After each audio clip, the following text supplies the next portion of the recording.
meeting you. Yeah. So I find that very interesting that it's not that. So clearly, you kind of also being like a list person, you did it and then you moved on to the next challenge. Yeah, and it's like I'm not like hiding it. I'm not embarrassed by it. It's of course. There's so many other people that do that so much better than me, that can speak so much better than me about the Appalachian Trail. Like, I'm not, like, for anybody that ever wants to listen to my podcast, I'm not a hiking podcast. Like, sure. And I love that about your show. I talk to hikers, but I also love hiking. Obviously, I literally drove like 12 hours to your house to go hiking with you for 2 days.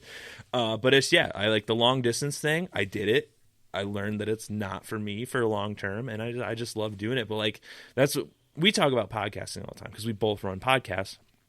But like, that's my new AT. Like, it's a challenge. It's hard. Every scenario is different. Like, I love that feeling of being on my toes when you interview someone. Like, it can derail immediately, and you're just like, you got to figure it out or the conversation dies. Like, I love that. I get an adrenaline rush doing that. And then like the whole like nerdy marketing side of it, I just like it. I don't know why. I have no reason to like it, but I love it. It's fun. So the AT was like what you were doing right after college. You know, most people are like, it's time to get a job after college. You're like, no, I'm going to go for 6 months and go in the woods. Great idea, though, because, again, that has kind of become your life, and I respect that so much. So you mentioned you drove 12 hours to come here. And you mentioned also, you know, you're like, you just like the outdoors. You're not just hiking. You're on like a little bit of an outdoors tour now. So you just went to North Carolina to do some mountain biking, and then you drove up from North Carolina to the Adirondacks to do some hiking, and then you're going to go home to Ohio. So what did you think of your first winter hike here in the ADK? What are your thoughts on what you experienced out there? So first, before we dive into that, like I was saying before, I was super intimidated because like I listened to your podcast and you're like, oh, I did 25 miles today. And I'm thinking like, am I going to show up and he's going to try and murder me out here? Like, he's just going to drag me through the dirt. Like, you think you're tough? And then you kind of like talked like, oh, today we're going to do this like 3-mile hike. And I was like, okay. Because I was like completely just dead after driving all that way. And so we went up Mount Joe. Yep. Dude, beautiful. Best bang for your buck in the park. And I think anyone would agree. Yeah, the views up there were just like, I was literally jaw dropped up there. I was just like, amazing, and the wind blowing the clouds off the mountains so you could see the peaks and stuff, and it's just beautiful. And then today we did what was the name? Hurricane Mountain. Dude, I just absolutely loved it. Like, the climb was a little rough for me because I don't climb ever because I live in Ohio. And the snowshoeing, that was like the first time I did snowshoe one time, and it was like 0.2 of a mile just to try it out. And this was a whole new experience. It was super awesome. It like was like gliding over snow, and it just like grips. And just seeing the mountains in winter like this, like dead of winter, just so cool, dude. Like, all the times we stopped and just like looked around and chatted, I was just like being in Narnia or something. I'm just looking around like, I can't believe that I'm seeing this right now. Like, the cold didn't matter. Like, I didn't feel like, even though I was like huffing and puffing and sweating, like, it just felt so surreal.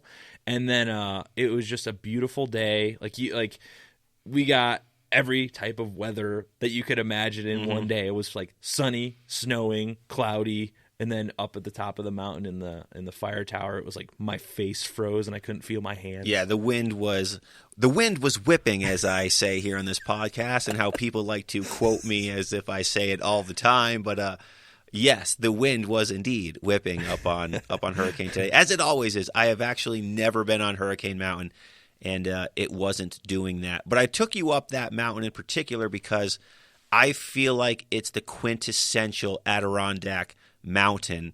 You get just a little bit of everything. So, like, you know, you're here for today. We're doing more than just hiking. So, like, I wanted to take you up that mountain because I feel like you get kind of like everything that we have to offer here on that mountain. I think a lot of people would agree. Hurricane is definitely like you only got one choice for the weekend. that's a perfect choice, and it's a perfect kind of intermediate choice. It's not like Mount Joe; it's much bigger than that, but it's not like hiking Mount Marcy. But that's cool though, and it was neat too, not to be cheesy and to be, lame, but it was really neat to watch you seeing the views and like getting up there. And again, and as I mentioned to you about 1,000 times as I was apologizing to you for the weather, I was so nervous because I was like, he drove from Ohio. He's so far from home. He came here. It's like, if he doesn't get to see like the mountains, I will be so disappointed. And I'll feel like I failed him, even though I obviously have no control over the weather. But it was neat watching you see this stuff for the first time. And I think you said that the Adirondacks in the winter is like a winter calendar, but just in real life. Yeah. And it really is, like the snow on the mountains. And we've had like over 12 inches of snow in the last 4 days, like fresh powdery snow. So it was like perfect conditions. We had some moments where the mountains were clear and we could see it. Then there were other moments where the clouds were moving so fast and it just looked so stormy, but like with that nice kind of Christmassy powder snowing. So you really did get the full Adirondack winter experience. And it was fun for me just watching you see this for the first time, like in person, because pictures never do the mountains justice. And yeah, you have some good photographers. Jonathan Zaharik's a great photographer, and he does great work, and so does so many people. But nothing looks as big and massive as it is than when you're out there. So it was, for me, fun to watch you experience that for the first time. And because for me, it's not like I'm always here, and I hike with people who live here and are always here. So we're used to seeing it, but you live in Ohio. It's flat where you live. It's new, and the thing about you in Ohio that I really like is that you're such a big advocate of exploring where you live and getting to know the lands where you live. Because yeah, sure, I have all these mountains here, and that's what I do. So you can kind of take it for granted, but for someone like yourself who you're always in the outdoors, you're always doing outdoor stuff. I forget that, well, not everyone's always looking at mountains. That's just what I'm looking at because that's where I am. But where you are, you're in a totally different type of terrain, but you're still always getting outdoors. So it was just awesome to get to watch you see something new. And I feel like it would be like if I went to Alaska, I would just be so blown away by what I'm watching. And it was very enjoyable. And I'm glad that we got to finally hike, and then it was a good day. It was you got a little bit of everything today, so I was pretty happy about that. But yes, you being from Ohio, what are the outdoors things that you do there? Because, as I mentioned, you're such a big advocate on your podcast and your Instagram and social media about like explore where you live, because you'll be surprised at how outdoorsy anywhere you live can be. Like there's parks that exist here, there's parks that exist there. So what are like the activities that you tend to find yourself doing in the Midwest, in Ohio, and traveling up to Michigan and whatnot? Yeah, so in the Midwest, in Ohio specifically, we have so much water, dude. Like we have the Great Lakes, we have where I live, the Maumee River is like the biggest watershed in the state. Like it's huge. So I've recently gotten into kayaking. It might have been 2 Mays ago. And I can't keep up with all the stupid stuff I do all the time. A couple of buddies and I and my wife, we kayaked the Maumee River. It's 137 miles. And it was I was telling you earlier when we were hiking, like it's just something that not a lot of people do, because it's like, we don't have these beautiful little like mountain rivers that are just crystal clear. Like we live in an agriculture area, so the water's brown. It's not like unappealing. But I was like, can we do this? Can we paddle this river? And there's dams all over it. And I literally just did it to see if we could do it. And there's a few places that you can actually camp along the way that like I had to negotiate with the like township to sleep in their city park, like I had to do weird stuff like that, but we made it happen. It was like, did it in like 4 days. We did like two 40-mile days, a 30-mile day, and then like a 25-mile day. And it was just super brutal, but like just because you live in like Northwest Ohio doesn't mean you can't like enjoy it. And they have a great park system there. They have like, they just won like the best parks in the U.S. for like city or like I don't know what they're technically called, but they're like the local park district. They like won the #1 award for park districts in the U.S. So It's not like there's nothing to do. But then to me, it's honestly no different than living where you live. Now, like obviously we don't have mountains, but okay. The Adirondacks, you can drive I don't know the exact number. It's like a 2-3 hour drive through the whole park. Sure. Okay, so if I were to drive 2-3 hours in any direction from Ohio and Toledo, Southern Ohio is like a 3.5, 4 hour drive. There's like Hocking Hills. There's all these forests down there where you can go backpacking and camping.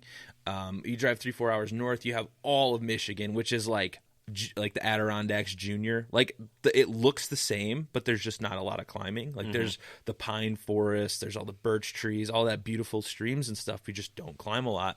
And then, you just have a smorgasbord in Michigan to go anywhere. So like, I kind of feel lucky that, I mean, yes, Michigan gets a lot of traffic just like you would up here at any time of the year.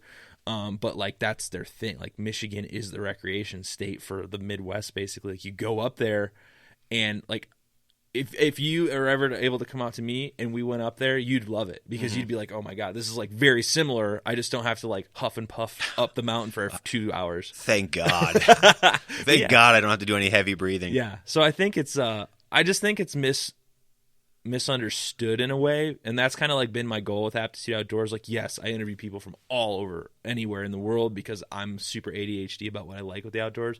But like, you can find stuff to do locally.